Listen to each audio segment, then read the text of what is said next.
ఎలాగైనా అమెరికాకు వెళ్ళాలి, డాలర్లు సంపాదించి జీవితంలో సెటిల్ అయిపోవాలి. ఈ ఆశే ఇప్పుడు అమెరికాలో అక్రమంగా ఉంటున్న వారి కంటికి కునుకు లేకుండా చేస్తోంది. గుండెల్లో రైళ్లు పరిగెత్తిస్తోంది. కొత్త అధ్యక్షుడు ట్రంప్ తీసుకుంటున్న సంచలన నిర్ణయాలు అమెరికాలో అక్రమంగా ప్రవేశించిన వారికి గడ్డకట్టే చలిలోనూ చెమటలు పట్టిస్తున్నాయి. ఇటీవల ట్రంప్ ప్రభుత్వం అమెరికాలో ఉంటున్న అక్రమ వలసదారులను గుర్తించి వారిని స్వదేశాలకు తరలిస్తోంది. తాజాగా మన దేశానికి చెందిన 104 మందిని సైతం ప్రత్యేక సైనిక విమానంలో వెనక్కి పంపింది. దీంతో అమెరికా కళ్లు కంటూ తమ కుటుంబాలకు మంచి జీవితం ఇద్దామనుకుని అక్కడికి వెళ్లిన వారి ఆశలు అడియాసలవుతున్నాయి.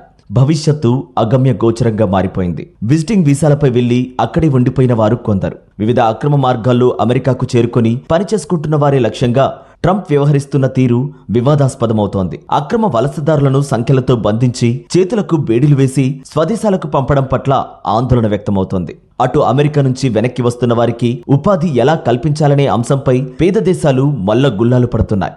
అధ్యక్షుడిగా బాధ్యతలు చేపట్టిన నాటి నుంచి అనూహ్య నిర్ణయాలతో విరుచుకుపడుతున్న ట్రంప్ రానున్న రోజులలో ఎలా వ్యవహరిస్తారోననే అంశం ప్రపంచ దేశాలను కలవరపెడుతోంది.